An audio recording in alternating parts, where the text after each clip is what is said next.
What is your guitar solo?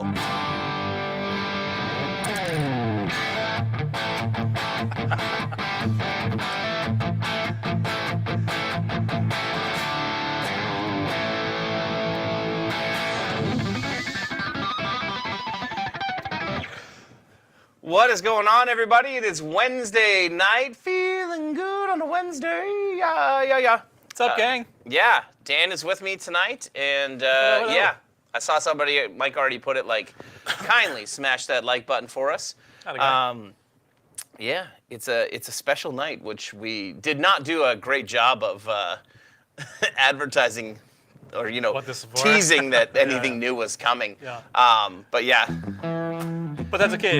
You guys are here anyway, and we could show you what we got. I see something about the purple glow out of the box, Yeah. kind of something like that. Was it purple in the picture? I think it's kind of It purple. was. Okay, yes. because one of the ones I saw, it was, at first it was yellow glowing out of the box. Like, I saw it Oh. during when I was working on the file. Okay. So, yeah. Oh. So, what's up, Guitar Fam? It is Wednesday, which means gear and beer. I have a Waterloo Grapefruit Radler this evening to start the night. So, That sounds delicious. Yeah, it's So- very delicious. What do you got? Bad. Well, I'm rocking a Kilter here, dark mild, English dark ale. It's quite good. Nice. I like it. The audio sounds a bit odd, room Mikey. Does it? It might be a little bit my delay.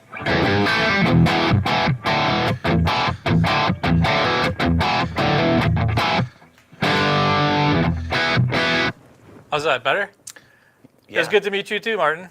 Glad you Yeah. could come down. That's We great. haven't been on this together since NAMM, have we? No, we haven't actually. No. Christmas. Yeah. You know, we work together and we see each other at least 2 or 3 times a week. Often we're like ships passing in the night that the days that you're here, I'm like, I got to go to the States. Or today I was like, I forgot that my babysitter is in Europe. So I'm working from home today. So There you go. yeah. These things happen. Hey, Michael Greaves. Yeah. How you doing, buddy? Oh, the voices sound weird. I mean, we didn't really check the mics on the voices, or at least I didn't ask anything about it beforehand. So Luke's giving me I don't know. I don't know. They sound Looks normal well. in my ears. I can investigate further. Basil, clean the wax out of your ears, bud. Then it'll be fine. All right. Come on now. Yeah. You know what? I don't know if I met Martin that you're talking to there. I don't know if I met him at NAMM or not. You were trapped in the room. Doing, Yeah. For dealer the majority of the time. yeah. Yeah. I miss the NAMM show. I wish Summer NAMM was happening again. I feel like it's really nice when you have 2 shows like that Yeah. you can be like hyped up about. And I mean, we're going to Guitar Summit, or like I'm going with Joey's coming with me this year in Mannheim, Germany in the fall. But that show's different because it's not like our show. It's Musifax's show. So Right. I don't know. And also, it's just so difficult to get stuff over to Europe. Like, it's not yeah. like we can be like, hey, let's do a bunch of stuff with the revision cabs and like make this Bring a look whole bunch. badass. Yeah. It's more like, hey, what's it going to cost us if we try to do something with the revision cabs? And what are we going to do with them once they're over there? Oh, So, yeah, absolutely. It's like once they're there, they're staying there. Yeah. No, NAMM's great. I really enjoyed it too. It was a good time. But yeah, I kind of do miss going to Nashville in the summer and doing that. You know, it's a smaller show or Oh. whatever, but it's still a lot of fun. oh, it was so much fun. Good food. Not to say know. Cali doesn't have good food, but man, Nashville has got. Yeah, I know. It's- I'm headed back there next month, and I'm excited. Wow, Scott, you drove 4,700 kilometers in 52 and a half hours. Iron Man. I 2 do a lot of hours. driving, and I can't say I've ever done that. Oh yeah, that's rough, dude. Yeah. Yikes. I couldn't do it. I wouldn't survive that. Jeremy says, I agree. Miss Summer NAMM here. Should we put together a petition and maybe send the NAMM CEO a cookie cake? You know what? I would love it if they would do it. I understand why they don't. Oh, good. Joe, it's awesome that you're going to be there. Joey and I will be there. So I don't know if anybody else from here is coming. Highly doubt you'll be coming because typically if it's Europe, either you go or I go, not the two of us. Yeah. And there's probably going to be something new in and around then anyway. Yeah. So Yeah. That's right. there'll need to be people here. Yeah. But maybe Luke. Specifically I don't me. know. We'll see. Maybe. Depends if he's a good boy. Who's a good boy, Luke? Who's a good boy? Yeah. So, yeah, we'll see. The NAMM thing, it's interesting. I've talked to a couple of a couple of other manufacturers in the last few days. And honestly, some of the people I talked to, I'm not going to out anybody, but there's a number of people I talked to that said, given the state of the industry, Oh yeah. they didn't put deposits down on booths, and they're Oh. considering not going. Really? Yep. And yeah, I Or- hope that's not the case, but yeah. with I had noticed that, and let me put a quick disclaimer on this. This is not to get political at all. Just pointing out that Josh Scott from JHS, I don't know if you guys saw his post on social media about tariffs and the impact of tariffs and what that will have on their businesses in the U.S. because, you know, the reality is the vast majority of smaller electronic components that go into any MI products are not produced in North America. No, exactly. So unless somebody is going to open factories and tool up for, you know, Oh yeah. caps, resistors, diodes, like Right. semiconductors, all of that stuff. Mono jacks. What's that? Mono jacks. Like Everything. everything. Gonna buy a $5 mono jack. Yeah. Well, like the price is one thing. It's the other issue is like even getting it to exist and yeah. getting the equipment, you know, stateside for it to happen. So I saw a number of like Josh posted about it and about the reality that it's going to increase their cost of goods quite significantly. And that the reason I even saw Josh's post is because Cody from, Colt Westbrook from Walrus Audio was the one who shared it and was like, this, you know, like, Yeah. see this, because Yeah. this is definitely an issue. Yeah. So it's definitely, you know, it's definitely going to be an interesting couple of months, I think, as, you know, the trade war worldwide continues. Yeah, oh, yeah. But yeah, It's crazy. I hope it doesn't affect NAMM. I mean, man, the year that they like canceled Winter NAMM and like 2021, there was no NAMM at all. And then 22's got postponed from January to June. Like, we were doing great. Oh, like, yeah. our sales were through the roof during that time, like so many other people Incredible during COVID. But I was still super like, I just want to go. I just want to go back to the show. Like, can remember we you please go back to the jonesing. show? And Yeah. yeah, so I really hope that doesn't happen because even that June show, you didn't go to that one. No. I went to it and like I still had a ton of fun, but I was like, whoa, like Winter NAMM just got smaller than Summer NAMM was when it ended. Crazy. And like, That's pretty shit. thin, man. Pretty Yeah. thin. So, but the Nashville show was awesome because you could see all these cool brands that Yeah. you know can't afford to exhibit at Winter NAMM because Winter NAMM is very expensive. Yeah. Yeah, it's so- a foot in the door, right? For a lot of Yeah. Yeah, I love seeing like small pedal companies that, you know, like that's where we met Steve from Demodash, who's a local builder here. We met Steve the first time at Right. Summer NAMM one year because he could afford to have a table at Summer NAMM. And, Yep. you know, Nashville's about 20 hours from here, so you can drive it. If you're Scott, you could drive there and back and One then day. halfway back in a day. But Cheers to that. yeah. So, yeah. Are we just going to ignore that huge razor blade? Yeah. No way, man. Luke, I guess, decided that he wanted the razor out.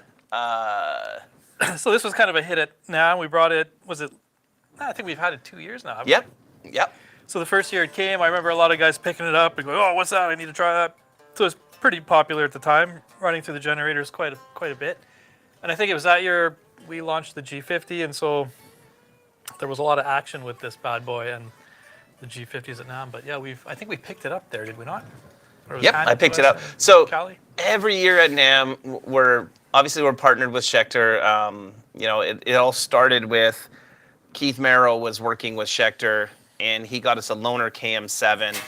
And then Michael, the CEO at Schecter, wanted an amp and asked if we would consider doing a trade, and I was like, yeah. He wanted a 120, so I traded for this, which, you know, for anybody who's watching that knows me knows that this is my #1 guitar. And The baby. yeah, and it's, you know, ever since then, every time we go to NAMM, they would be like, hey, you don't have to haul all your own stuff down here. We can just lend you some guitars. So not this past NAMM, but the NAMM before, I wanted to borrow the import model of the HSS Nick Johnson. We got the Aaron Marshall signature because it was coming out. And then I just, as a joke, was like, could we also get the Machine Gun Kelly Razor? Because I thought, yeah, people will stop. And he's like, sure. So I picked it up, and yeah, when we got to NAMM and I first played it, I was like, the neck on here is awesome. Yeah. Like, it it's really is. really good for... I'd say it's more like a D. Yeah, it's, I don't know, it's super comfortable. The, like... Be good for speed. Yeah, the matted finish is really nice. The body is tough. It's a tough sell, though. It feels very neck heavy. And Yeah. It's kind of hard to sit in the lap. Maybe on a strap's a little bit different for sure, but definitely an interesting guitar. Nice. I saw Evan from Sweetwater is here. Evan, I'm sorry if I can't see like pictures or anything. Did you come by when Joey and I were there in March for the D25? Yeah, D25 launch. We had a blast hanging out there. So. Also glad to hear you're loving your generator, man. It's my pleasure making those things. So. Plugging it in and playing at this point, I think is going to be more work than it's worth. Plus, it's badly out of tune. Yeah, I'll tune it up and we'll play through it with some of the stuff we're going to go over tonight. Thoughts on Jerry Cantrell leaving Friedman and returning to Bogner? Oh, I had no idea. I mean, that happens. Like, I don't think that's a slight at Friedman. A lot of guys just get, like, you know, it's not that they get tired of the thing they have, but, I mean, I'll be honest. I mean, I'm one of the owners at Revv. I love the generator. We were messing around with the Fortin 33 pedal, and I had my Revision G triple rec here was last week, right? Nice. Or 2 weeks ago? 2 weeks ago. 2 weeks ago. And the rectifier, I traded for that rectifier, so I'm pretty sure it's been modded. It's definitely tighter than a normal recto. Oh, okay. But I was like, this amp sounds awesome. And I remember, like, I remember why I love rectifiers. Doesn't mean I don't love our stuff, but it does mean that I'm like, oh, like, I could go mess around with that now for a bit, right? Oh, So I yeah. totally understand an artist, For you know, sure. wanting to, could totally understand an artist wanting to, to go mess around with something, especially if it's something from your past that you know, have great memories from. And Yeah. No, 100%. Man, there's just great tones out there. Like, it's yeah. there's a reason why a lot of these guys have amp walls, right? The Friedman, the JJ series stuff, like either the JJ Junior or the big one, like they sound really great. And I don't know if I've ever played anything of Dave's that I didn't think sounded and felt good. Like They're great amps. yeah. That Jose Arredondo at NAMM was, Yeah. I mean, he could throw all of his other amps off a cliff and just build that one from here to Set. eternity and you know, have great success. Yeah. Most definitely. Oh man, too bad you missed office hours. Next time we're there, definitely come by and hang out. I don't know when we're going to be there next, but sometime. Yeah. Yeah. Probably this year. Yeah.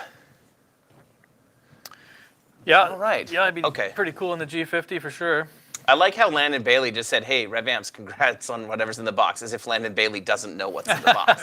I would suggest you watch Landon Bailey's channel in the next And few find weeks. out. Yeah. So, all right, well, let's talk about what we're here to talk about tonight and what we're here to show off. And that is the new G Series pedals. So the V2 versions of the G Series. Yeah.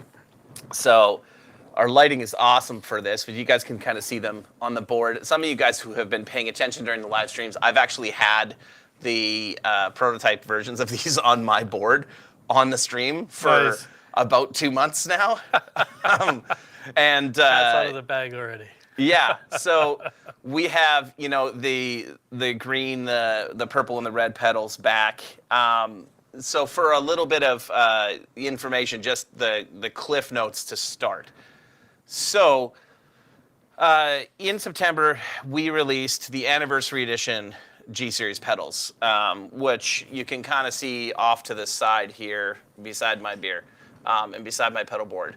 So we did, kind of a limited colorway. We went with colored knobs instead of the colored chassis, and a kind of cool graphic for this. They're based off of the what's the V2 circuit. Mm-hmm. Why am I talking about this? You're the one who designed it. So tell us about what the circuits are based off of. Well, the new V2s are they're based off of just evolution of the series. Yeah, well, like the Revision B, like 120, like 50, yeah, stuff like that. So, I mean, you guys know I say this all the time, right? I'm a tweaker, a constant tweaker. And those of you that have watched me on these shows at any point in time, we've talked about that a lot. And so that's what this is, right? The Revv Generator 120 was created sort of at the same time as the 50. The inspiration was the 50. And so, with a facelift to the 50, or with the release of the 50, I figured it was time for a little bit of a facelift to the 120. Yep. Because the 50 had so much more power and just aggressiveness and rawness, sort of like we talked about before. And so I couldn't just leave the V1s the way they were. There had to be an upgrade to the pedals. At some point, it's just what I do, right? And I'm well aware of this. Yes, absolutely. The bane of my good, existence, whether as it's Dan bad. tells me. So I was tweaking the 120 today. Whoa, no. Oh, no, And then I again. played it. I'm like, oh, yeah. So same idea. There's just times where you're sitting there looking at a schematic or something, going, okay, I'm looking at another project or something, and then all of a sudden you have an idea. It's like, oh, I wonder what that would sound like. Yeah. And so, I just finished with the 120, so we got the Revv B out, and I'm thinking, okay, at first I didn't even want to touch the version 1 G Series stuff, but then you just get that idea, and it's like, what would that sound like? Go and try it, and then, oh man, that sounds good. And then one thing leads to another, and I've got, the V2s, and so the inspiration definitely is the 120, and always has been, because G Series pedals, right? So I didn't want to fall away from that direction, obviously, like that's just where we want to land here. But with the aggressiveness of the new amps, and then finding this new aggressiveness in these pedals, making them more amp-like, man, I was set. There was no way I could not re-release these things. Yes. So for anybody who's like a tech nerd, and likes following like Mark 1, Mark 2, Mark 3 stuff from the amplifiers. So the original G Series pedals came out of order. And I'll get to your guys' questions in just a second. And what's up, bro taint? And yes, John Justin is here from Eclipse Music in Minneapolis, St. Paul. Yeah, you can absolutely stop hiding them. I will tell everybody the official release date for these is tomorrow. You're going to see them on sale from all of our retailers tomorrow. We always do this with every product that we're launching, that you guys that love coming and hanging out and hanging out with us on Wednesday nights. Almost all of our product launches are on Thursdays, and we show them the night before. And yeah, John, you can turn yours on your site if you've got them ready to go. During the stream here is fine. So, but back to what I was saying about what they're based off of. So the original G Series were released out of order. So the first pedal that Dan brought for me to check out, because what used to happen back then is the majority of the time, like there was a good span of probably like 7 years where Dan always works at home, and we would courier stuff back and forth between the shop and him because he lives 45 minutes away from the shop. And you would design stuff, and there would be times where a month would go by and I wouldn't see you, and then you would message me and be we'd talk every day either on the phone or over Slack or whatever, and stuff would go back and forth. But then you'd be like, okay, I have something new for you to hear, and I'd be like, all right. So I remember you brought down the breadboard of the G3, and Rat's nest. and you had said hey, so I built a transistor version of the preamp from the Generator 120 of the purple channel, and I was like, all right, I'm not smart, so English, please. And you're like, we can build a pedal, and I'm like, badass. I'm like, all right, so that was the Generator 120. Mark II was what the original pedals were based off of. That's right. And they were off of what would have been considered the revision B, or revision, might have been tail end of revision A into revision B, which the only real difference there between revision A and revision B is a slight gain and bass mod to some of the circuits. That's right. It's very different than like, you know, the revisions, the letter revisions in the Mark II are, you know, like very subtle changes got revision letters, where now we don't change anywhere near as much, unless, and then once it's a drastic change, it's like, oh, okay, we'll implement this, right? Yeah, and then make it known. So so they were based off of, for all intents and purposes, original V1 pedals were based off of the 120 revision, or sorry, Mark II amplifier. Yeah, that's right. And they released out of order. G3 was first. About 9 months later was G4. And then 6 months after that was G2. Yeah. So, yeah, Perf's here tonight, and he's got a special reel coming tomorrow. Nice. Can't wait to see it. He says it's dedicated to me. I feel like it's going to be a Rush video. Just putting it out there. It's got to be something that I'm going to hate.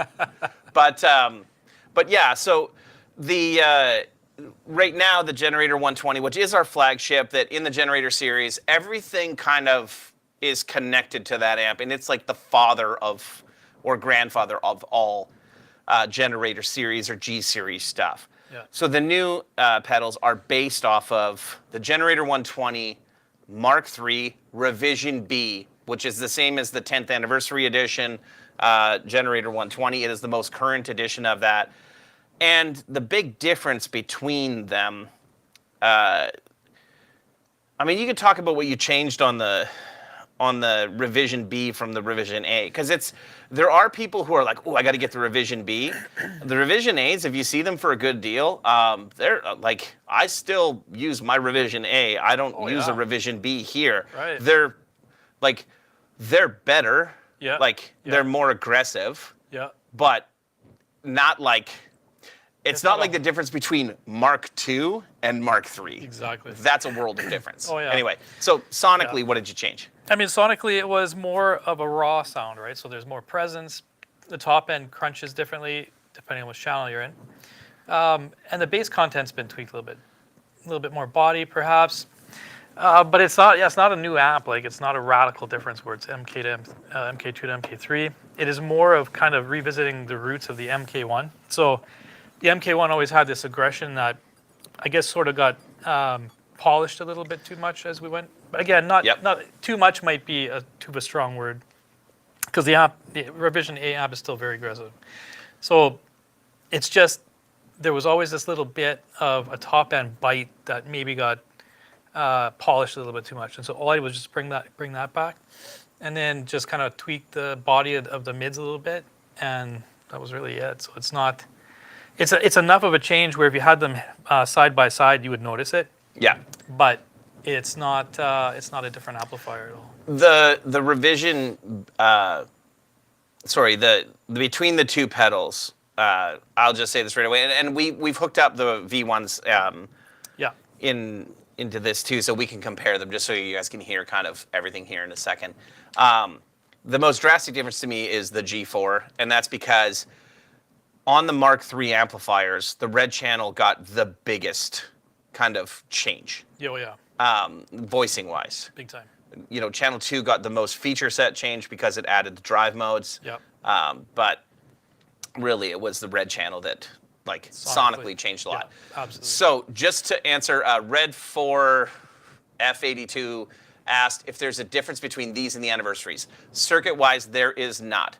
The reason that these pedals, like that we decided to do these this way, is because we had a lot of people that were still trying to buy the V1 purple pedal instead of the anniversary when they were the same price. And we realized that there's so many people who have seen the kind of original colorway that we did, and the fact that, you know, the amps, logo lights those colors, that we decided, like, no, let's go with the new aesthetic that we have, except let's go back to, you know, the original green, purple, and red chassis along with knobs. So, I mean, there is, you know, aesthetic differences. You know, Dorian has made everything of ours look nicer, I think, for sure. over the years. So, yeah.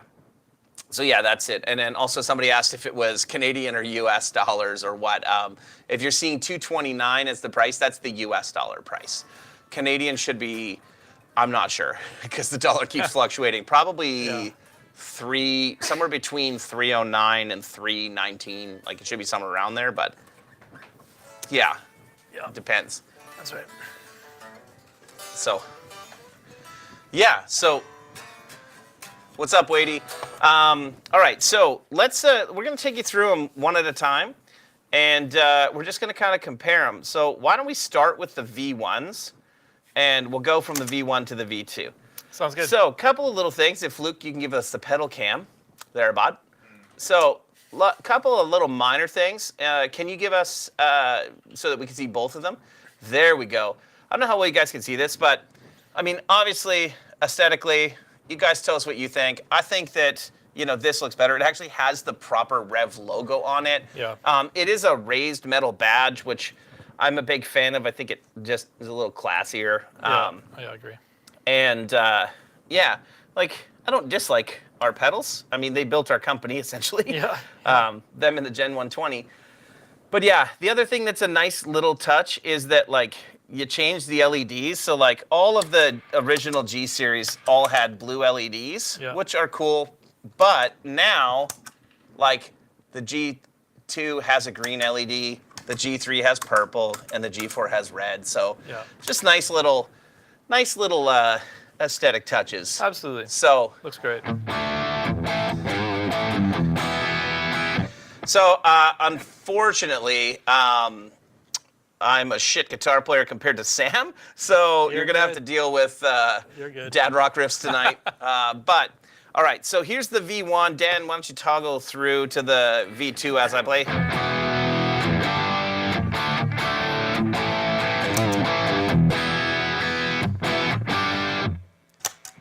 Notice the noise floor difference right away. Like, there's a drop in noise floor. Like, there's just kind of some extra staticky stuff in this that, yeah.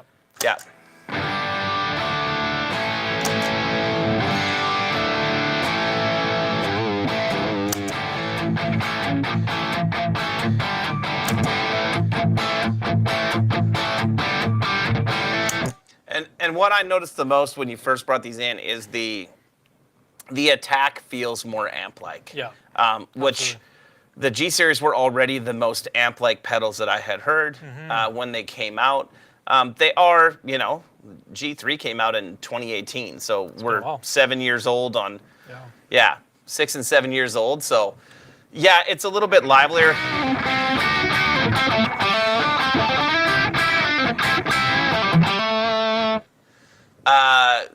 The new G2 is a little brighter. I didn't find it brighter, like, it's like.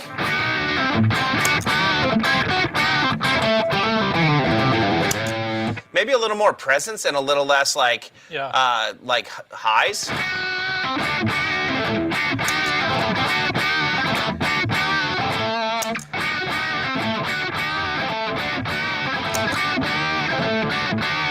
So there's definitely a little more clarity in the new. Yeah, it's more of a presence thing. It's not really top end. Yeah. I mean, it's a little bit, say, more airy, so to speak. Are all of the settings the same? They're pretty close. The new G Series, you have to run the volume pot a little hotter to be at like unity volume, kind of like the way that the chat breaker is. Yeah. Which you were explaining to me before that has to do with the. Yeah, the clipping circuitry inside. Yeah. Because it's quite a bit different. There is a signal difference between what's hitting the volume pots. But you can get the unity and then some, so it's no big deal. Okay, why isn't there a pedal with all three voicings? We've been asked about that a number of times. We just haven't really wanted to build anything. I hate really big pedals. Like, the tilt overdrive is the biggest that I ever want to see us do. But like, if I think about like a pedal that is the size of these three together, going on a board, I just don't see the point in it. And I feel like, at that point, why wouldn't you just buy all three and just daisy chain them? Then you can swap them out easier. So Yeah, I don't Yeah. know. I mean, it's totally possible. And I mean, what do you guys think of that idea? yeah, I mean, we can. like a generator floorboard. Yeah. Like if we did I that, mean, I would say it would be cooler to do it with like an actual preamp tube. Like make a floorboard amplifier, and then Yeah. build in the torpedo and have like here is, A floor. it doesn't Floor. have power tube, so it's still a solid state Yeah. kind of. Yeah. Well, it's not solid state. You could have a tube driven preamp with Yeah. but it also would get really expensive. So there's Redford. Would y'all be open to the idea of a generator tube preamp pedal? You know, I would be for sure. What's your thoughts on that? Like for me, I always kind of feel like putting a tube into something I'm going to step on just strikes me as, I don't know, So very difficult thing to I'll put together. I'll say this. I was pretty dead set against it. I used to work for Two Notes, and if any of them are watching, they're going to hate me for saying this, but I really did not like the preamp series for that. Like I felt like it didn't, the tube wasn't breaking up the way that I would like, so it wasn't really giving me the type of drive. Like, I'm trying to find a nice way to say other solid state overdrive and distortion pedals sounded better to me than the tube one. And that was true for a lot of the like pedals that I played that had a tube in them. Yeah. But then I started doing, and here's my shameless plug for our podcast, The Golden Age of Gear with Joey. And Joey has brought in several of those Kingsley tube-driven preamp pedals, as well as the Love Bomb, which is huge. Yeah. That shit sounds awesome and feels awesome and has actual preamp tubes built into them. So I would say, like, my opinion on it has been shifting fairly quickly to like, okay, it's cool. That being said, I don't know who the customer is for that besides somebody like Joey and things like the Love Bomb, where it's like, this thing costs $1,000. And it's like one really, it's almost like it's a high-end piece of studio outboard gear more than it is a pedal. That just stomp on. Yeah. I mean, that's the thing too, right? You got to kind of consider, tube goes down, can the customer just go into the pedal and change it easily, right? Is it buried in the boards? Is it, I don't know. And then there's high voltage that has to be put in there too, because the tubes don't just run on 12 volts. They're going to run on like, I would need at least minimum 150 to 200 volts DC. So now that's inside there. And then if I can get that sound out of solid state, like why use a tube, right? Yeah, I'd be not more to say I wouldn't do that. Like I love tubes, don't get me wrong, but in those boxes, not those. Yeah, I'd be more inclined to try to do a tube-driven clean preamp that you could use in replacement of an amplifier with the torpedo than to do like dirt boxes. Yeah. Like, I mean, not to say I'm in opposition to it. I mean, if there's enough demand and people are like, hey, why don't you do that thing? Like, I like making gear, so I would do it for sure. But I do have a lot of different ideas of things that I would like to do in the future. But we're going to focus on this today because here's where we're at. Yeah. I'd love to know for everybody watching who owns G Series pedals already. Yeah.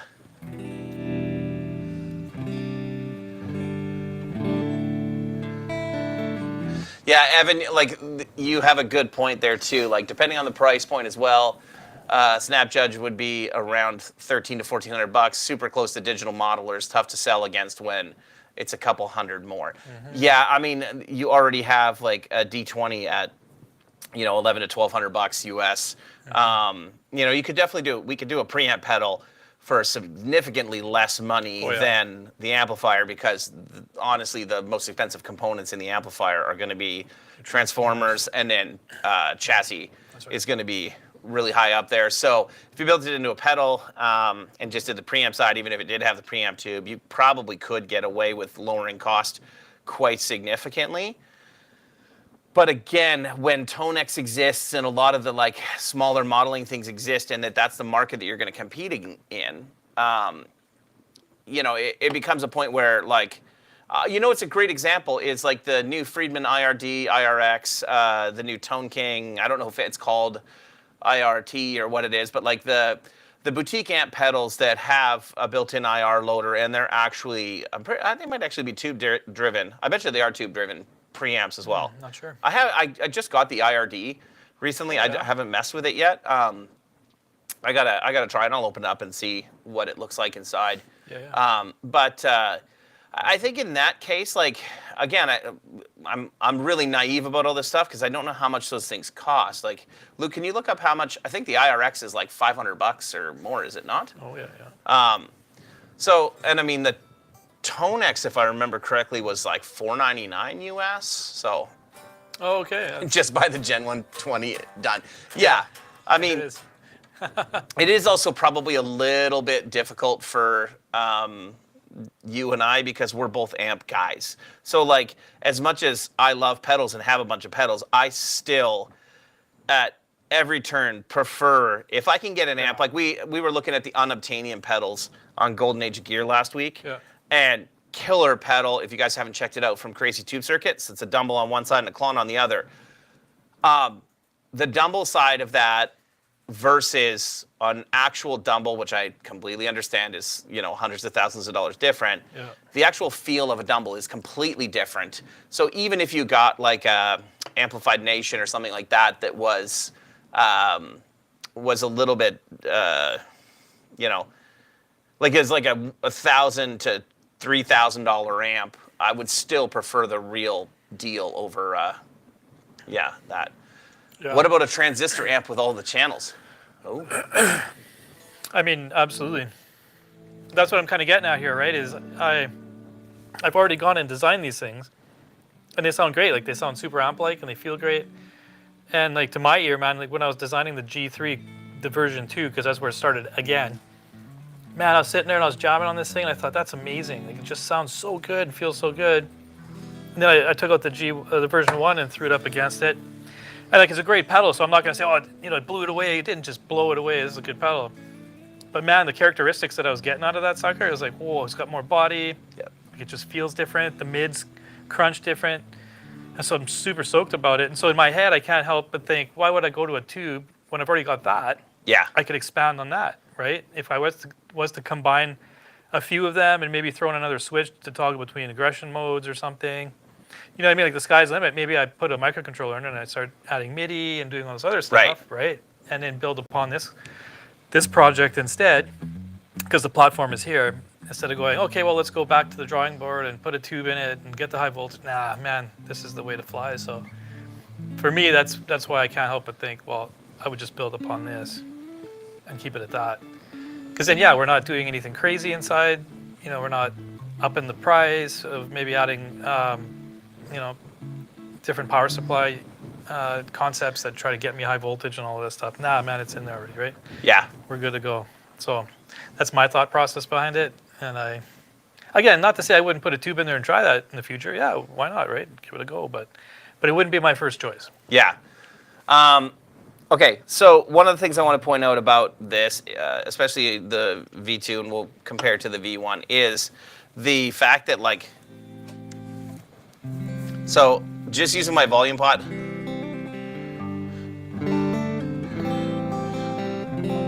like it's cleaning up pretty well. Here's,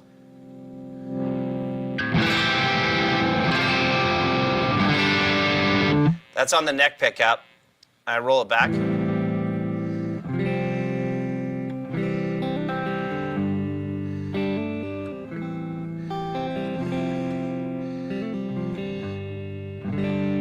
So now let's go to the V1.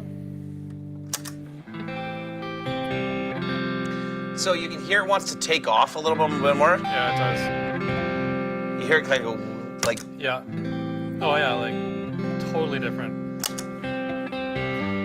I think that's pretty crazy versatility right there. you know what I mean? Like I have Oh, yeah, I have to lighten my touch so much Yeah. to get this to clean up. Like, and as it's cleaning up, it's super bright. Yeah, it's still warm. And this is nice and warm and smooth. Yeah. Yeah, I didn't realize that. It's great.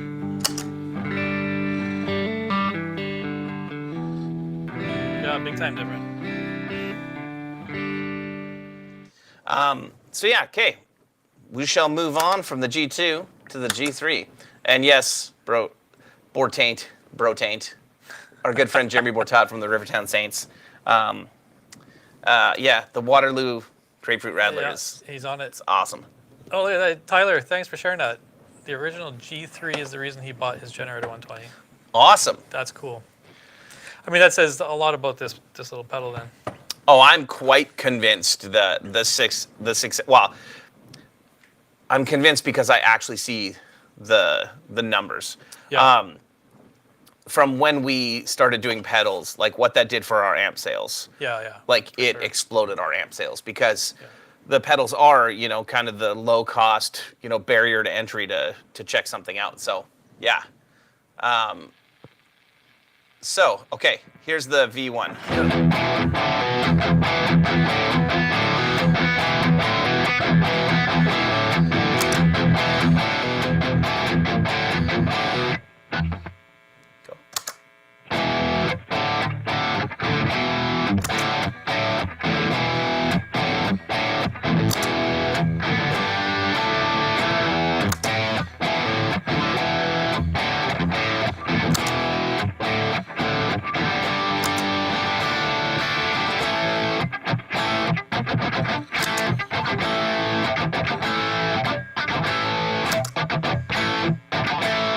So even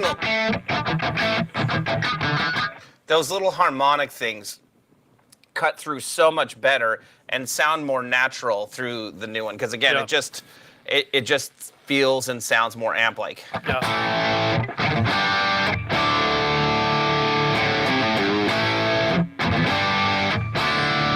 Go back to the.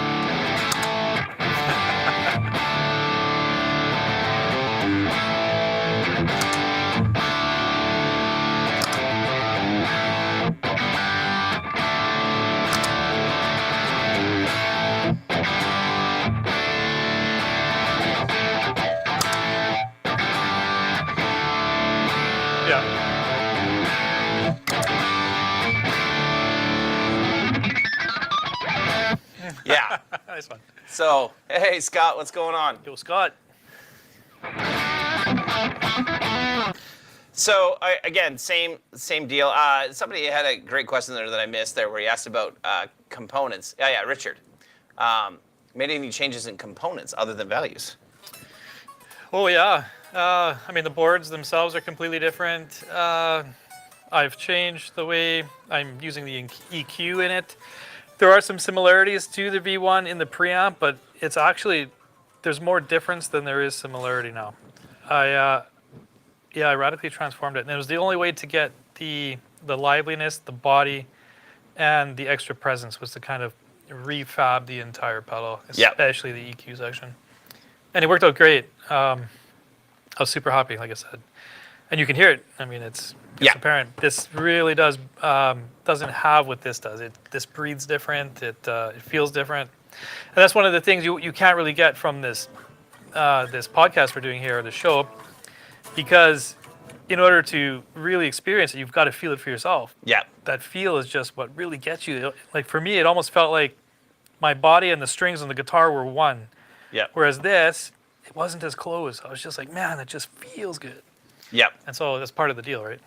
Yeah, I do feel like that is probably the most, noticeable thing is that it feels more amp-like. And to me, amps, like, when you go, they kind of punch back at you, right? Like, you feel it.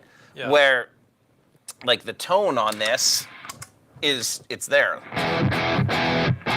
Yeah. I would not be unhappy with that sound, like, for playing high gain. Right? Yeah. But this,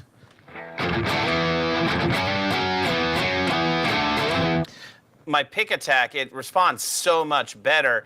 And there is always this little thing that I find in almost all drive pedals where you get what I call them, they're almost like little artifacts on the, like kind of hanging off the side of the note. Often the time it's some sort of mid-range frequency, but there's these just little things that hang off that are not there in good tube circuits. Totally.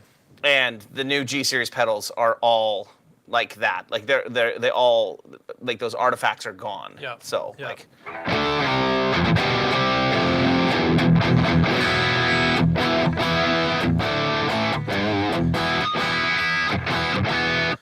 Oh, nice, Nate. Thanks, man. That's awesome. Nate reached out to us and was checking out some other high gain pedals, and I sent him. He's got a YouTube channel you guys should go check out. Yeah, Well, good. yeah. So they want to see what you play when you're testing a circuit. Do you normally play in D or do you play in E? Both. Yeah. So All right. I'll use a Schecter guitar I've had forever. Yeah. Oh, like what kind of? They want to see what you can do Oh, and man. like what you do. Walk us through I it. guess I mean, honestly, it's not that I sit here and jam No. tunes, right? For me, it's going to be just playing notes, checking out what how it responds to different, like, say, bass heavy tunes.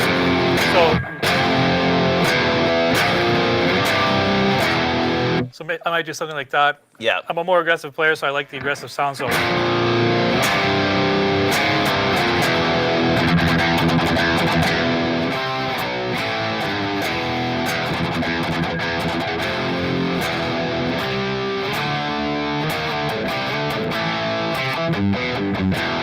I mean, nothing fancy. I just Yep.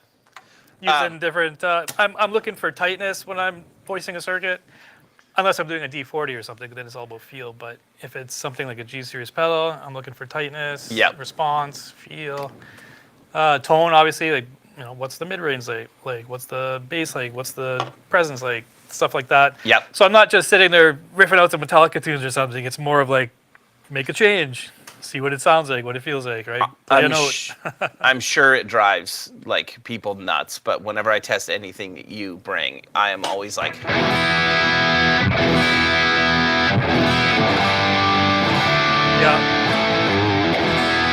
Yeah. I want to hear how that like E5 chord and how do those top strings come through? Like how does like I want to hear like note separation and articulation and what You got what it. frequencies are coming. So Yeah. like I don't ever play any like riffs or anything either. Yeah. Right? Yeah. You're just looking Yeah. for response. And- one note you know really well. Or it'll be How does like it sound? the like I want to hear okay, what happens when I'm like when Yeah. you've got two notes together like that, how do they blend? Does one overtake the other? You know, what's happening? And Yeah. how does it feel when I move it? Exactly. Or how versatile is it? Can I Yeah. back up the volume? Exactly. How's it clean up? Yeah, well, yeah, for sure. Which is also like the worst because then it comes to like I shot a video that it's not out yet, but we shot a video last week with Dorian and Manny and I was like, Yeah. they're like, all right, just play something. I'm like, all I play anymore is Or some I like- AC/DC as we had. Yeah, I like- There you go. yeah, which I can't even pick it properly. So That sounded good to me. yeah, Richard, is the amp like difference present across all three, and did you make similar design changes in all of them? Yeah, absolutely. So if you were to take, okay, I'll just go back to the start here. When I was coming out with this new version, I thought, okay, I sort of had it on the breadboard. Actually, it's funny because I took a original V1, and I essentially jumped out of the circuit at a certain point and had a breadboard where I put it into the new EQ because I wanted to use like I said, some of the preamp, but not all of it. So I cut out a majority of the pedal into a breadboard and then into the generator. And so as I'm doing this, I'm going back and forth between channel 3 and the new pedal, channel 3 and the new pedal. And I was super happy with it because it resembled the new Revv B so much that when I came back to this almost sounded like it had a blanket over it. Right. And this one here was just lively. It had that new presence, the top end and the body. And it was the body that also kind of related to or equated to that new feel because now not only was it tight, but it had this really wicked response. And in doing so, then I came back and I got another V1, put it there, and started to realize, no, this sounds like it's got a blanket over it. And I just landed there. Even over top of the amp, I was so hooked on this pedal. I was like, "Oof, that's so good." Nice. And so once I finished that one, then it was like, okay, well, I've got this. I've got to do G4. Went to G4. And because, like we talked about earlier, the G4 had such a radical change in the MK3s, I couldn't just leave the V2 because, like I say, the V1 circuits were based off of the MK2s.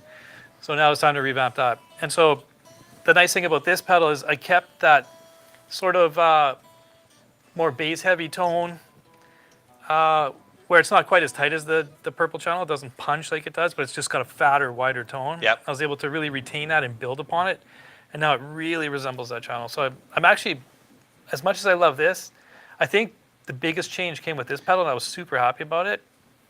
And then this one was less change overall out of all of them. There was less change between these two, but I knew what I needed to do to get the versatility, and the feel. response and the feel, and even that new crunch that it's got. Yeah. That sounds more amp-like.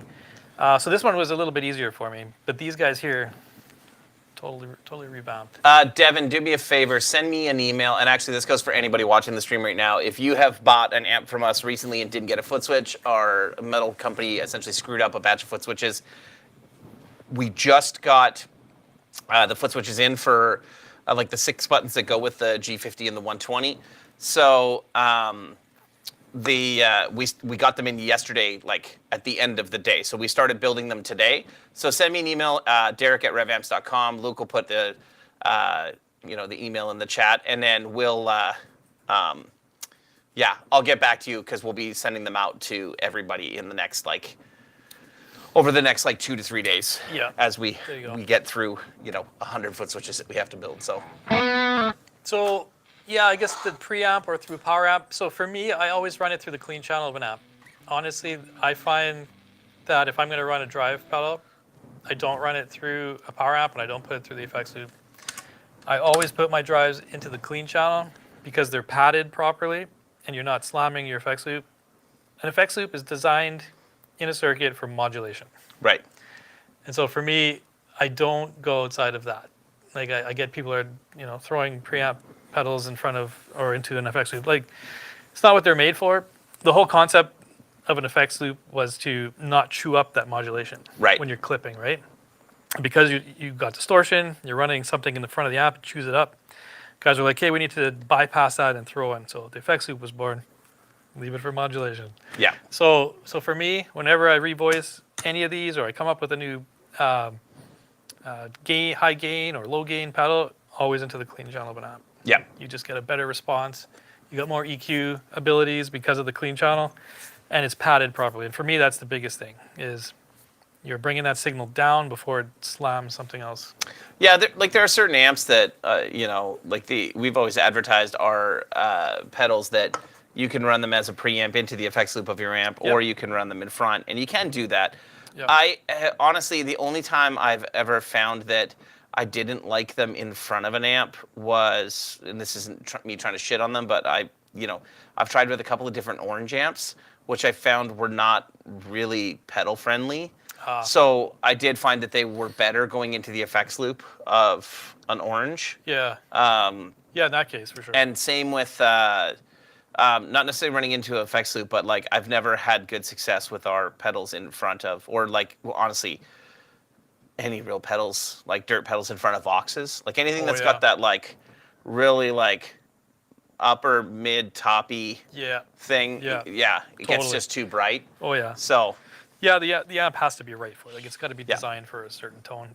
If you're going with a Vox and you're trying to get high gain tones, you're not going to get all the way there. Yeah. You might get close, but even with a pedal like this, the amp's going to behave a certain way, and that's just the way it is. Richard's wondering which clean amp do you put them into?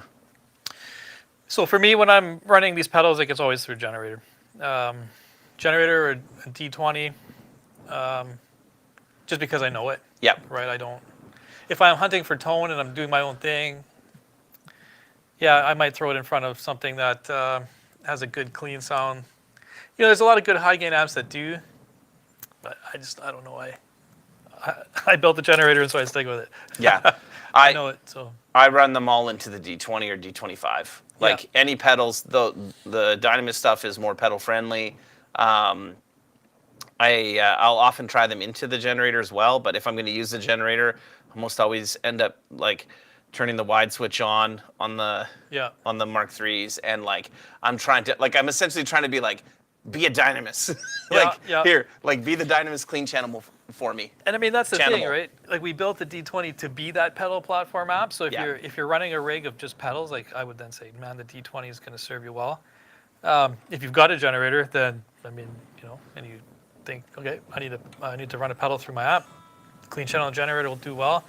But if you're looking for a rig, man, the D20 will serve you really well in that case. And then throw these pedals in front, and you got tone for days. Yeah.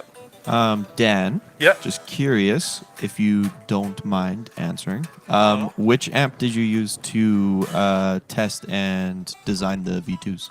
The V2s were done into the generator 120. MK3, I think it was a revision A though. No, sorry, it was the Prototype of the revision B. prototype of the revision B. Yep. Which used to be a revision A until I got inside.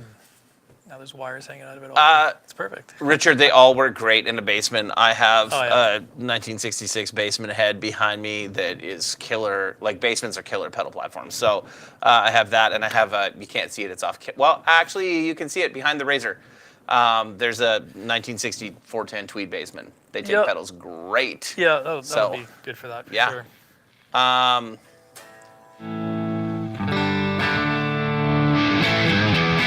All right, let's quickly talk about the G4, and then we'll get back to some more questions. Because it is also Wednesday night, but it is also there's a Jets game that starts now, Uh-oh. or has already started, or I don't know, 15 minutes, 15 boys. minutes. So All I mean, we don't right. have to wrap it up that fast, but No, just no. so you know, like we're gonna need to know, or we're gonna need updates on. We're legally required to watch them. Need to know what's going on. That's what's funny. going on with our With our Jets. with our only viable sportsing team. Yeah. So, what is TSM's Poo Ninja for Dr. Pile? I think I've asked that before. But anyway, okay. So V1 of the G4 versus the V2.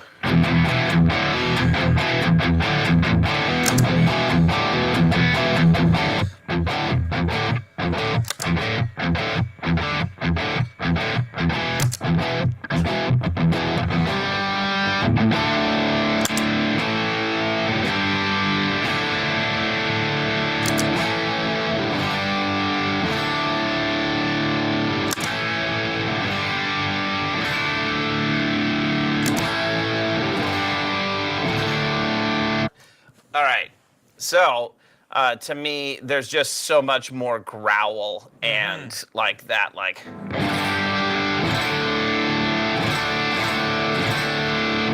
Yeah. Yeah. Let's try something like that.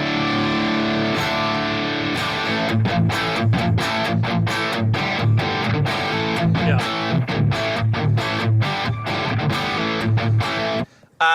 We are going just through a D20. Yeah. Yeah. So going back to the whole pedal platform thing, there you Yeah. go. So, Yeah. Yeah, so G4, I mean, big difference, right? It too has that new body presence, but then it's got an aggressive growl to it. same thing, like. Yeah. Like this is how well that cleans up. Like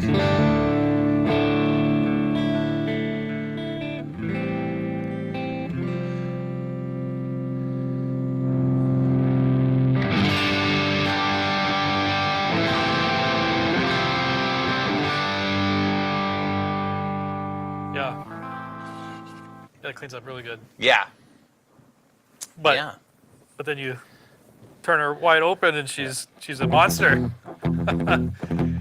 Would I test with a G20 versus a D20? I'd probably go D20 just because it is, and always, like, the whole concept was pedal platform. Yep. G20's got a great clean. It's based off of the original generator, but the D20 just, the impedances are different. It was like the first stage was designed with pedals in mind, so I would just naturally go for that over the G20. But if I was gonna need a little bit of gain, I would then change So my decision. this is interesting because this is where Luke and I differ. I play D20s. Luke plays a G20, and we're both using a significant amount of pedals when we play at church. Are you ever really using the drive channel on your amp, or are you primarily using the clean and then using pedals? So I mean, I use the purple channel when I'm at home, obviously. Right. But typically I'll just use the clean channel with the wide switch. I just Yeah. like how rounded everything is and more modern than the D20. That's just my personal opinion, but I think if I was going to use the G20, because I should show you this, if you turn the pedal off, my clean channel, it's not like pristine clean. There's always like that edge of Edge of break up there. Yeah. break up, like Yeah. if I really hammer it, Yeah. right. So I'm using the D20 with the Oh, and it's pulled out. Too, yeah. so, I pull the gain pod out, but it's left at like 9:30 or 10 o'clock. Yeah. So it's not running very hot. And that's something you can't do with the G20. That's right. You can't, like, even with the wide switch, it does, I think it adds in more like low mid frequencies Yep. so that it makes it feel a little bit like wider because it's the wide switch. Yeah. But you don't get that little bit of grit. So if I was going to do that, I'd almost run like a tilt boost or something in front of all my other pedals Yeah. so that it was, or would you run it Think you're ready after? to- I guess you'd run it at the end of the chain then. I run it. So I run my tilt overdrive apart from, if I remember correctly, I think my chat breakers first and then the tilt. I can't remember right now. It's the same as what I do, yeah. Yeah, so I'll always have my boost side on, and that way I can get a little more bite Yep. for my starting tone. But But I that's guess kinda when how you I think use about it with the amp, like Oh, it's you're got some- you're hitting into that, not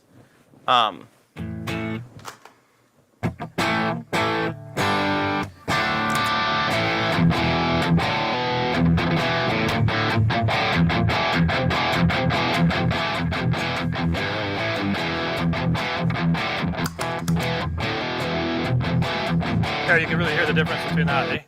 what's that? You can really hear a difference now. Yeah. The nice thing about having the gain on the amp up, and I guess goes to kind of show you a little bit more of how the D20 is a really good pedal platform.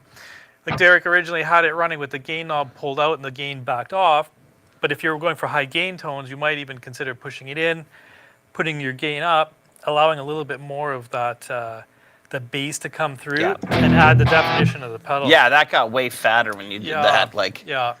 So again, right, depending on what you're doing, in a high gain world, boom, this is the way I would run it. Yep. Heck, I even put up the gain a little bit more to get more of that fatness from the bass.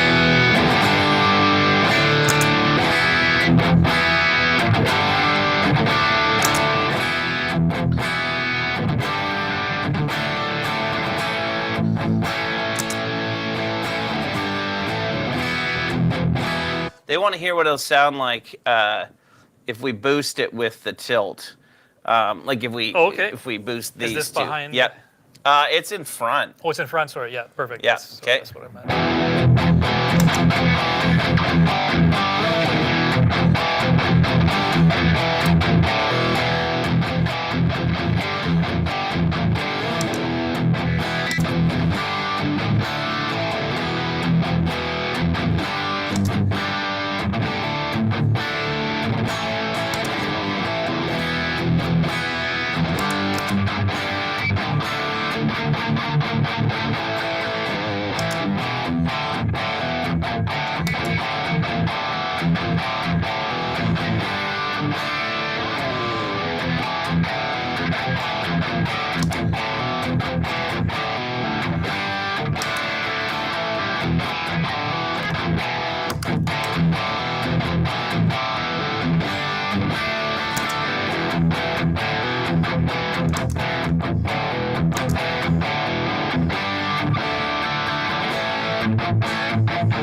Somebody asked if you can toggle back and forth between like a V1 and a V2 now with the amp the way that you have it. Oh yeah, sure. Okay, let's start with the Okay. G3.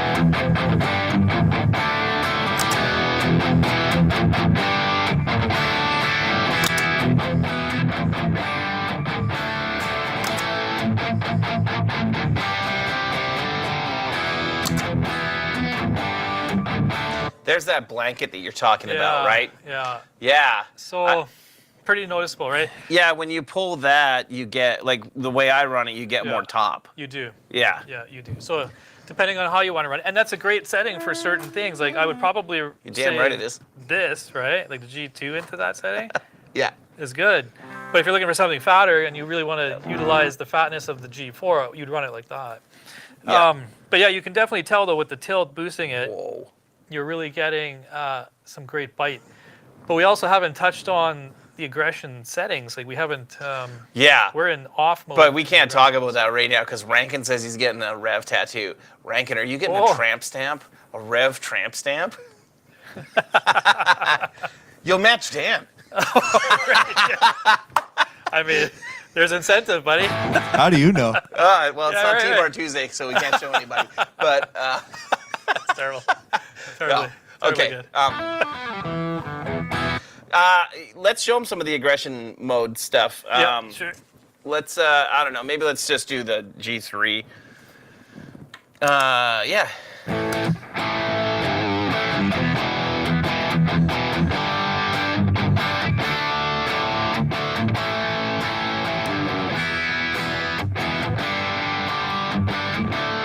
So instantly the blue mode, it's impossible for you guys to like feel this, obviously.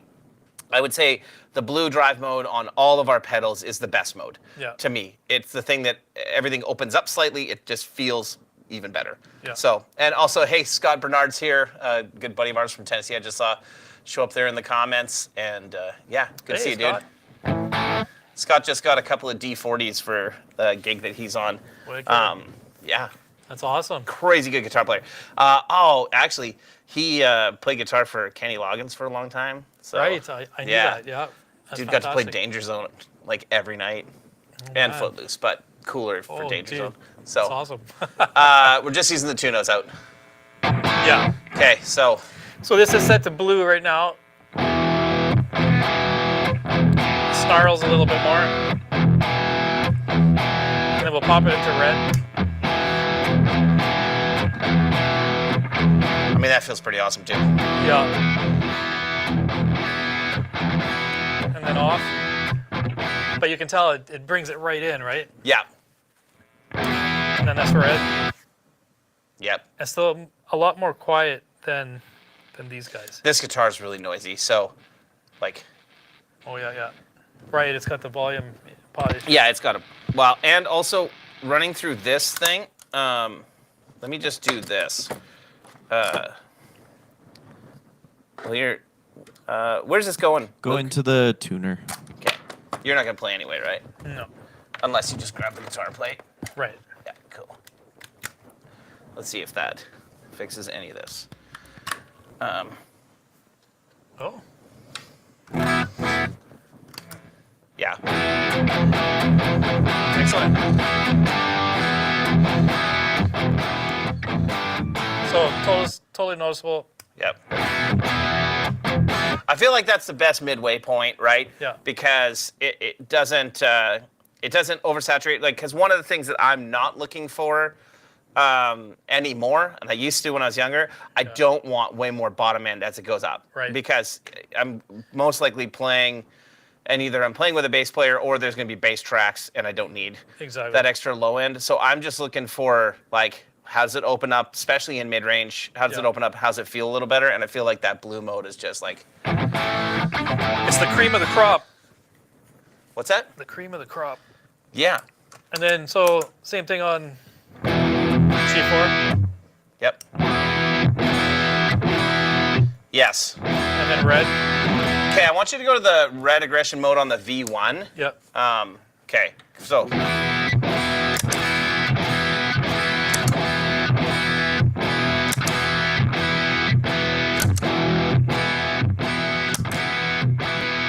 I always found the aggression modes more difficult to use on the G4 than on any other pedal because Yep. they can get really boomy really fast. Yeah. But the new one, I mean, there's more bass the way that you have the pedal dialed right now, and Yeah. there's just more bass content in that pedal, but Totally. it's not boomy. Like it didn't. I've often found G4s. even though the red channel was always my favorite of the two high gain channels, I always gravitated towards using the G3 pedal over the G4 pedal because I found that it would just get too too boomy and almost muddy, Yeah. depending on Yeah. how I was dialing my rig. But yeah, Totally. Yeah. Absolutely. 100p owner. Should I start with the blue channel flat if I want to put a G4 in front of it? Yeah. Yeah, I would just let the G4 do all the talking, right? You just need the platform of the 100p. You can use the EQ, obviously.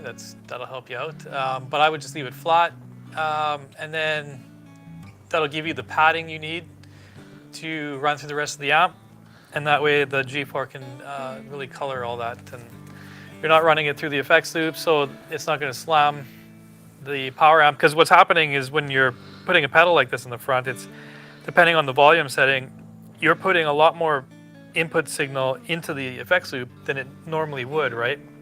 Because what's happening in an effects loop is you're bringing down that signal to instrument level, and you want it to return at instrument level. You don't want to start slamming things. The gain pedals do that because they can put out up to a volt.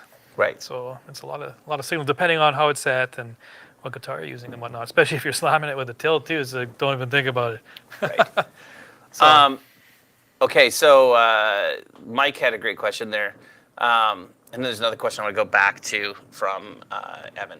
So I think the aggression switches are absolutely brilliant and one of the things that sets Revv apart. How did you come up with the idea? So I kind of just was thinking boost, but not boost, right? So I thought, okay, well, because other companies were, not at the time, but now they have, other companies started putting boosts in the front of their amps, and it's an actual boost circuit that's boosting the rest of the amp, right? I didn't really want to do that. I kind of thought, it'd be kind of cool, but what if I were to do something that was different? So yeah, just thought, okay, well, I want to make it more aggressive, and how would I do that? And so I designed the circuitry to have, at first it was one mode. You only had, Right. it was theoretically a boost. And so you'd push the button, you'd get the boost, and then at some point it just wasn't enough for me, and I thought, well, like how much can I push this sucker, right? Yeah. So then I hit red, and red was good, but I thought, okay, that's probably the top. Yeah. Because if I do want to put a boost in front of this thing, have it set to red. I don't need it screaming, right? All of a sudden you got a squealing pig. You don't want that. You want to have it controlled, still be able to dial your gain, and slam it so that it's not out of control. Especially if you're using active pickups, like in the early days when we were like, we gotta pad this sucker, right? Oh yeah. So it was really that. It was just based on how much aggression can I get out of this sucker, and boost, but not really a boost. That's why I was able to design it in a way that is unique to us. And yeah, it's great. I mean, and then making it foot switchable and having that there on the fly is super convenient. And then I would just like to note my contribution here that the original green channel did not have drive modes, but It did not. But I was like, hey, I don't want to buy other chassis, so can we put a switch on the G2 so we can use the same chassis, That's just right. painted a different color? Yeah. And you're like, yeah, we could do that. And then we tossed around the idea of it being like a bright switch. And then, and then I was like, yeah, we could do that. I'm like, can't you just do the same thing as the aggression modes? But let's not call it aggression, because people who buy overdrive pedals don't want anything that sounds that metal. Yeah. And then it landed in the amps, and there you go, Derek's contribution. Exactly. So every time you see drive, the only on one the I amps, have it's all him. Yeah, that's right. You have me to thank Yeah. for the switch There you go. on the hole in the chassis on the green one that had to be filled with something. Harmonic content change with the aggression modes. Yeah, definitely. Yeah. What's happening is I'm using negative feedback in some of the preamp tubes, and so when you do start activating your aggression switch, you are now changing the negative feedback, and it is changing the characteristics of what's coming out of the tube. So you're getting a lot of different things from all different frequencies. So I couldn't just say, well, it's this or that, the next thing. Because once you start taking away that negative feedback out of the tube and allowing everything to be amplified differently, it's a wide spectrum of different sounds. So that's why you hear a lot more bass, first of all. That's usually what people say, oh, it's got a fatter sound. And it does, but it's also a little bit brighter. Crunches the mid-range different because the mids change, and all that stuff. Can you scroll up just a little bit, Luke? There was another question from, I think it was from Evan, about the tilt and about Sean. Maybe it wasn't Evan. Yeah, there it is. Yeah, it was. So tilt overdrive is one of the most flexible pedals. Did the idea come direct from Sean, or was it an organic thing that he ran with you? The whole tilt knob concept came from Sean, and Yes. then I just ran with it. Yeah, and I think like Sean had, Sean like so when we started talking about doing Sean's pedal, I had asked him why he had never done a signature pedal with anybody else, and he just said like it was never the like right like he hadn't thought about it enough. I think was part of it about like what it needed to be, Yeah. and when he would think about it, I remember having conversations with him, and they would be hours long, talking about like what would it be, and I mean he's got so much experience with so many amazing amplifiers and pedals that like trying to narrow down like okay, what is that sound that's in my head, like it definitely, we had a lot of conversations going back and forth, and I remember him saying like I really would love to do like a drive pedal that captures the sound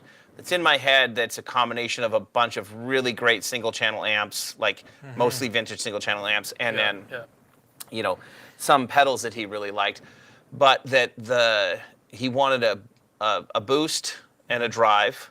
And then on the boost side, he said, I would really like to do some variation of a tilt EQ. And he said, there's not a lot of people that have done it. Like Petty John had the Chime 2 or one of the Chime pedals that had a tilt EQ on it. Yeah.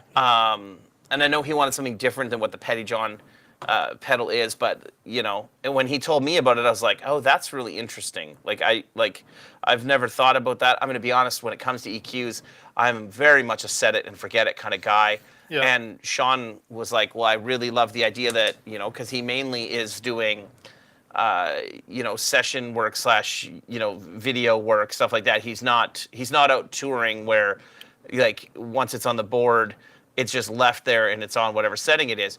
He has these things, if it's on his board, it's at his feet, and he's changing things to dial specific tones for specific sounds and applications as he needs them. Where when you're a touring guy, I mean, Scott Bernard's here. I'm sure there's lots of guys that are touring guys that could comment right now and tell us how much you actually change a setting on your board once your rig is dialed in. Yeah. So he wanted something that like he could just slightly change, and even when he was playing live, that if he got to a room and found like, oh, for some reason this room is like really bright, that he could easily just make an adjustment and have his amp respond the way he wanted to. So one knob. That's kind of where it all started, because essentially that whole conversation started between Sean and I, where like I think I talked to you and said like, hey, I think we should see if Sean wants to do a signature pedal, and you were like, sure, like sounds good. Yeah. What does he want? And I'm like, I don't know. And then then we start those conversations. So yeah, totally. Yeah. So I'm trying to remember. I mean, that's going back now like 5 years from when we started those conversations. Yeah, totally. Yeah, so it's been a minute. Yeah. But Sean's idea for all of the voicings, including honestly the new D40. The second channel on the D40 is very much Sean's idea of what should this drive channel be, because if you ever played a Dynamis, like essentially a Mark I Dynamis, or what could be kind of considered Mark II Dynamis versus the D40. Oh yeah. The second channel, it is a night and day different drive sound. So yeah, I had no idea what low gain meant at the time. well, I mean, that's not really what you were ever into or were playing. Like, no, I had to learn it, man. And so working with Sean and other players like him totally transformed the way I think about that now. Like the feel, the sound, the tone, what makes a good low gain tone. Like I had no idea before until I started working with these guys, and I was like, oh, okay, I get it. I was totally wrong. Devin asks, can you describe the visuals on the new pedals? It's all Dorian. He just loves things that are like super clean.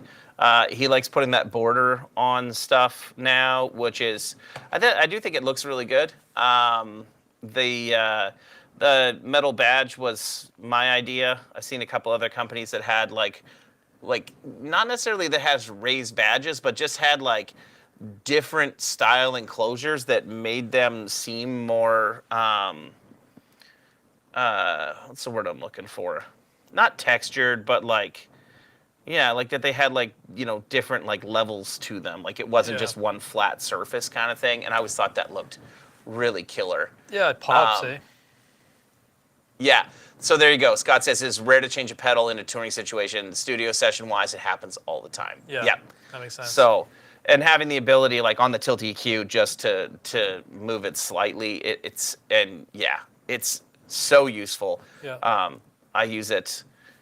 Honestly, the two pedals I use the most here when I'm getting drive tones now, I use the Tilt Boost with the Chat Breaker are the two tones that I go for the most. And I've started using the Tilt Boost with the V2 circuit of the G2 way more. But I find that the V2 doesn't really benefit that much from the boost, not like the Chat Breaker does. The Chat Breaker really benefits from it. It loves it. So, yeah. Lighted badge would be cool. Yeah, we talked about doing that, and then we were like, great, people step on it and LEDs will burn out or break, and then we'll have warranty problems. Tell you what, if I ever come up with the 3 pedals in one platform, Yeah. I'll make them light up. Jay Croft, the Mark II purple channel is still your favorite channel of all time. Yeah, it's different than the Mark III one for sure. The new the G50 and the Revision B is quite a bit closer to like the 100p or your 120. I remember Jay's 120. Yours is red with a white chassis, I believe, from forever ago. Kind of rings a bell, yeah. Yeah. So, yeah. Yeah, no, there's nothing wrong with that amp, man. It's the generator tone, right? Yep. It's changed, but the main characteristics are all the same. So I hope you would love it. A Chat Breaker Tube head. Oh. Whoa, So a Marshall is what you're saying? A Marshall with a built-in. Yeah, yeah. I mean, it's a Blues Breaker circuit that's modified. I mean, it has, like, it definitely has your sound. Like anything you design, I hear. Yeah. Like the Revv sound in it. The Chat Breaker has that, but it's still. I mean, the Chat Breaker is super Marshall-y. Yeah. Yeah. It's awesome. The older I get, the more I'm like, oh, Marshall. I saw Glenn Fricker had a video today out where it was making fun of people, bugging him about doing like, stop doing like cheap Chinese like amps and stuff like that on your channel. I've seen that. And he did like a USA amp. It's the Slash Magnetone. Man, did it sound awesome on that channel. Oh, great job, Glenn. Yeah. Like, yeah. For sure. It's rare. I'm going to out myself really badly here. It's rare that I get through like a full like 10+ minute YouTube video these days without like listening on like 1.5 speed or something. Me And too. I listened to that whole thing this morning and I was like, dude, I don't have a need for this, but I have a need for this. Yeah. So, yeah. My pockets. Yeah. Pockets are empty. Okay. We're going to wrap it up here pretty soon because there's a hockey game. So, I mean, yeah. You guys see where our playoffs. priorities lie. Yeah. No. Do you guys have any other questions? I mean, Dan, we would like for you to be here more, but again, he lives 45 minutes away, so it's a little bit more tricky than, you know. Well, how about this? How about you guys tell me what kind of stuff you'd like to see me do? Like, obviously, I'm not going to sit here and play the guitar. If I do, it'll be rare. But I'm totally open to doing things like how to do this, bias that, change a tube comparisons, looking inside the amps a little bit, talking about components, all that kind of stuff. You know, I don't think there's a lot of people that really touch on like filters and. Something So that what kind of stuff would you guys like to see? Jordan Gale from Highwind Amplification and Pedals. The Montreal Canadiens Not looking good? just got tossed from Oh, the playoffs. Sorry, Will I do a well, it's tremolo? okay, boys. Jets Please. just scored. Les Habitants. Sorry. I may do a tremolo pedal at some point. Sure. What's that? Yeah. Sorry, I just wanted to see. Jordan sent me a message today and asked me if I had seen this. So, So Ben Verellen introducing a creation called Octal by new company Verellen Devices. For the last 2 years, I've been banging my head against this idea, partnered with some heavyweight electronic engineers. Octal is a reliable and readily available alternative to a power vacuum tube, delivering a cleaner tone and a boost to the available output power of your tube amplifier. Please see the website link in the bio for more info and to sign up to be amongst the first to try out this technology. And they're like a black, like it looks kind of like a KT88 tube. Oh yeah, yeah. Yeah. So I've seen something similar before. Others have tried it. Its solid state device is built into an octal base, or some guys have made preamps as well. I mean, I'd have to try it. Yeah, the new tube thing from Ibanez I thought sucked, so I can't wait to try this. That's the way I've always seen it. It's every time the same thing. Like I bought that Black Star St. James head when it came out because I'm like, ooh, you're doing like switch mode power supply and like not a like big iron power transformer. I'm like, all right, I'm in. Like, let's try it. And and I was like, nah. Like the new tube it's not as high voltage. So I can't help but always come back to the fact that a tube has a dynamic to it that just can't be recreated. Yeah. Maybe one day it will, but even with some of the solid state stuff that's coming out, if it's too linear, you'll always come back to the tube. Right. Like you just will. At some point, your ear gets fatigued. I tell this story a lot to people, but I bought this solid state Marshall once when I was younger. Sounded great in the store. I was like, oh yeah, getting some good Marshall tones. Took it home, loved it. A month later, I was like, I hate this thing. Yeah. My ear had become so used to it. There was no dynamics. Like a tube has a dynamic range to it. It's not just linear, right? So a frequency comes through and it has harmonics. New things are produced. It's just awesome. It's why we love it. But when you get something that's just linear, you just get that thing. That's it, right? And so even with modelers, they're good. Like I think they're a great tool in the toolbox. But after a month or so, like I'm bored of it. Mm-hmm. It's like I heard this for a whole month. It hasn't really changed. Come back to a tube. Oh man, explosion of dynamics, right? And so if we're just recreating something to be solid state and say it's a tube, I don't know. I'd have to try it, obviously. Yeah. I'll probably buy them if they're like easily accessible to try it and just see what it's like. So oh, you bought the Orange Super Crush and you hated it? I've never played it. I honestly I had a Rockever 50 or 100, I can't remember. I think it was the 50 for a while. And it had in my opinion one really great sound and that was about it. And same idea, like I kind of just grew tired of it. Somebody offered me more money than I paid for it and I was like, all right, I'm good. So it's like, see you later. You run the Ibanez new tube screamer in 18 volt supply and it seems to work really well. Oh, okay. Yeah, I mean, it is a tube, so if you can get more voltage into it, depending on the rest of the circuit, of course, stick to your manufacturer's recommendations. Don't go driving it too hard and blowing something up. But if it's, tubes respond better with higher voltage. It's just the way they work. Jay, you may want to try it with EL34s too. Like if you want to get it to be a little bit more gnarly, that will take you a little bit closer to. It still won't be the same as the Mark II. But the EL34 is definitely, because they're a little bit more, brittle and break up faster. The purple channel does get a little bit crazier, and they're a bit brighter sounding. So. And then experiment too with the 6Ls and the EL34s because you can run both in there. See if they complement each other. I thought I'd seen somebody ask about KT88s. Oh, it was a while ago, and then we got sidetracked. But yeah, so KT88s for sure. I think it was the MK2. Oh man, I read that and I was going to answer it and I forgot about it. But like experiment with your tubes. Like you can run different pairs and so. Yeah, just consult your manual or message us at service@revamps.com before you do it because you do have to run like valves 1 and 3 have to be matched and 2 and 4 have to be matched. So especially in the MK2s or the MK1 and 2.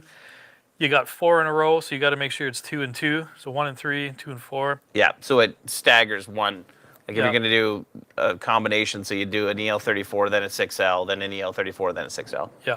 So, But Yeah. I got some great tones out of that. Like I Yeah. think my favorite combination of the KT88s with the 6L6s. EL34s or Oh, the yeah. 6L6s. I think I still have, like, I think my Mark 1 or Mark 2 Yeah. still has, like, a set of 34, or a set of 6Ls and a set of KT88s. Like, it's, Yeah. or maybe it's my Mark 3. I don't remember which one. It's a nice So- compliment though. Oh, it's Flux. It's What was your Flux, opinion yeah. of KT88s and the Revv B? So yeah, oh yeah, I see you. The clips. Well, if you want to do that, take the screws out of the clips, remove the clips, put the screws back in. Don't Do you have to remove them, or can't you just bend them down? You can, but the trouble is they're going to want to come back up and they'll push on the they'll push- base of the tube, and so you don't want the tube being pushed out. I would just take them out. Yeah. If you're touring like that or something, maybe get a set of the actual KT88 retainers, Yeah. screw those in instead, and then the springs can go on top of the tubes. But if you just want to throw them in there and you're just jamming at home, man, just take the clips off, put the screws back in, and then put your KTs and Yeah. KT88s in there. Scroll down there, Luke.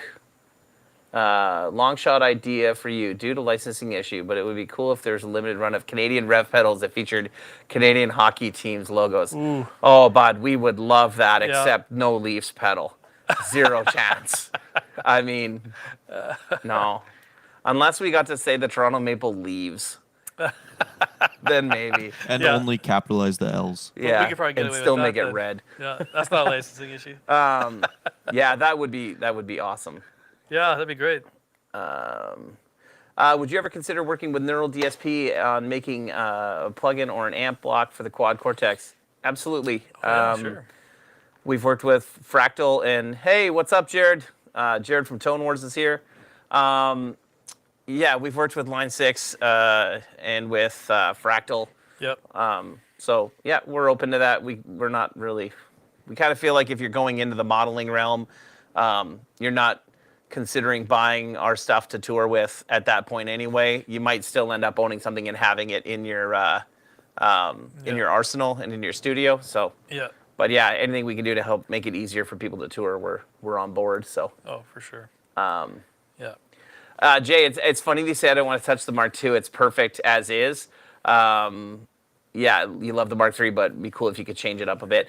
My Mark II is so special that I had my name etched into the serial, or not the serial plate, the front plate, The front plate. just so we would never accidentally sell mine, because it's the same thing. We still don't know if it's just got one magic preamp tube or something of why it reacts the way that it does, but Yeah. it sounds different than every other It's unique. 120 that Yeah. we've built, especially on the Purple channel. Yeah. I think it's a tube. Yeah. I don't know that we've practiced that theory though, or put that theory into effect. I don't think know. we've ever You changed went it. through it years ago, and you Yeah. I don't see anything that's different, but I don't think you put a multimeter on and read the values on everything, because No. why? But Sounds good. it's Sounds good. it's cool the way it is. Yeah. So, Good.